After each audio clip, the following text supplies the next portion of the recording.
जी मरियम नवाज साहिबा बताइए, क्या इतलात हैं?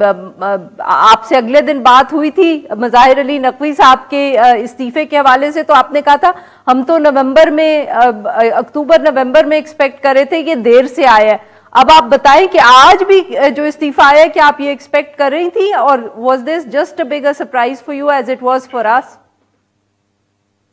देखिए, जस्टिस इजाजुल एहसन का जो इस्तीफा था ये बहुत अनएक्सपेक्टेड था। यानी जस्टिस मुज़ाहिर नकवी के खिलाफ तो रेफरेंस चल रहा था, कार्रवाई चल रही थी, उनको पहले ही ऑप्शन दिया गया था कि आप मुस्ताफी हो जाएं, लेकिन जस्टिस इजाजुल एहसन का इस्तीफा आ जाना और एक ऐसे जज का जिन्होंने अगला चीफ जस्टिस पाकिस्तान बनना है और उनके ऊपर मुतअद्दिद इल्जामात 2018 के बाद लगते रहे, उससे पहले भी लगते रहे, लेकिन फिर जब से PMLN जो है वो गई ऑपोजिशन में, वो पनामा केस में मॉनिटरिंग जज रहे, उसके बाद उनकी जो ऑब्जर्वेशंस थी, फिर जब पिछले अरसे में PDM की गवर्नमेंट आई तो भी जस्टिस इजाजुल एहसन को, जस्टिस उमर अता बंदयाल को बहुत बराह रास्त निशाना बनाया जाता रहा,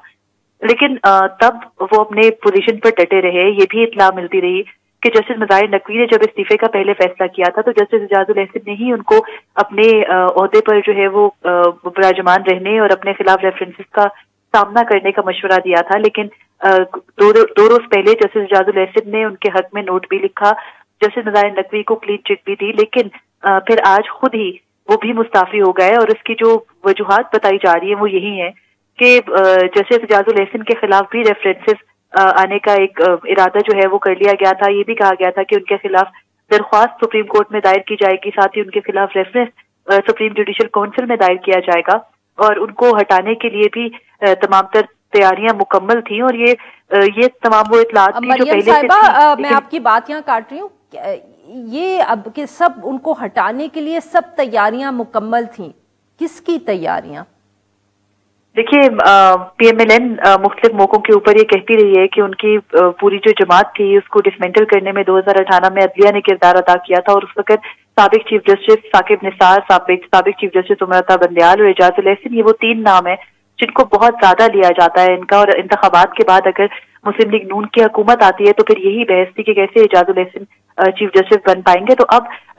इजाजुल एहसन ने आज इस्तीफा दे दिया है और ये तमाम तरह जो स्पेकुलेशन थे ये ऑलरेडी ही किल हो गई हैं। तो इजाजुल एहसन के खिलाफ जो रेफरेंसेस का मामला था, जाहिर है कि वो कुछ वकला इस पर तैयारी कर रहे थे, पाकिस्तान बार का भी ये इरादा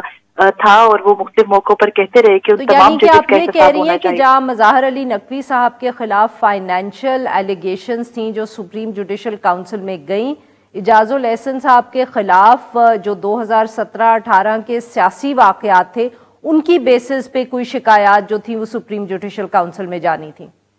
देखिए, ज़राए दावा तो ये करते हैं कि जस्टिस इजाजुल एहसन के खिलाफ भी कुछ फाइनेंशियल करप्शन के सबूत हैं, लेकिन जस्टिस इजाजुल एहसन के जो करीबी खानदानी ज़राए उनका ये कहना है कि ऐसी कोई बेज़ाब्तगी जस्टिस इजाजुल एहसन की तरफ से नहीं है, बल्कि उन्होंने अपने तमाम तर जो फाइनेंशियल मामलात हैं उनको टोटली क्लियर करके अपने रिकॉर्ड्स ऑलरेडी सुप्रीम कोर्ट में जमा करा रखे हैं, जैसे कि तमाम जजेस का ज़ाब्ते के मुताबिक जमा होते हैं। अच्छा, मुझे ये बताएं मरियम साहिबा कि ऑब्वियसली मज़ाहिर अली नकवी साहब, इजाजुल एहसन साहब, इन दोनों का ताल्लुक सुप्रीम कोर्ट में जो दो वाज़े कैंप्स नजर आते हैं उनमें से एक कैंप से था जो अता बंदयाल साहब के करीब कैंप था, उमर अता बंदयाल साहब के। काजी फायजीसा साहब, उनके बारे में यही देखा जाता है कि जब वो चीफ जस्टिस नहीं थे तो तब उनका ताल्लुक बताया जाता है जो दूसरा कैंप था। क्या अब जो ये उमर अता बंदयाल साहब वाला कैंप है जिसमें से अब ये दो जजेस जो हैं उन्होंने इस्तीफा दे दिया है, are we expecting more resignations from that camp? देखिए, कहा तो यही जा रहा है कि शायद कल या आने वाले दिनों में मजीद इस्तीफे भी आ सकते हैं। अब जो साबिक चीफ जस्टिस उमर अता बंदयाल के हामी जो तमाम जजेस थे उनमें जस्टिस मुनीब अख्तर शामिल हैं, जस्टिस आयशा मलिक हैं, जस्टिस शाहिद वहीद हैं। तो अब ज़राए का तो यही दावा है कि जो दो ये आगे पीछे 2 दिनों में रेजिग्नेशन आए हैं तो हम मजीद रेजिग्नेशन भी आने वाले दिनों में एक्सेप्ट कर सकते हैं। और उसकी वजह यही है कि बार बार ये कहा जा रहा था कि उन तमाम जजेस के खिलाफ जिन्होंने के पिछले 1-2 साल के अंदर वो तमाम तर फैसले दिए जो पॉलिटिकली भी जिनका असर पाकिस्तान में देखा गया, तो उन जजेस के खिलाफ रेफरेंसेस आएंगे या कार्रवाइयां होंगी या कम से कम उन्हें जवाब देना होगा अपने कंडक्ट का। तो अब जजेस की जानिब से यही ऑप्शन लिया जा रहा है कि वो रिजाइन करते जा रहे हैं। अच्छा मरियम साहिबा, वेरी क्विकली, क्या ये जो सब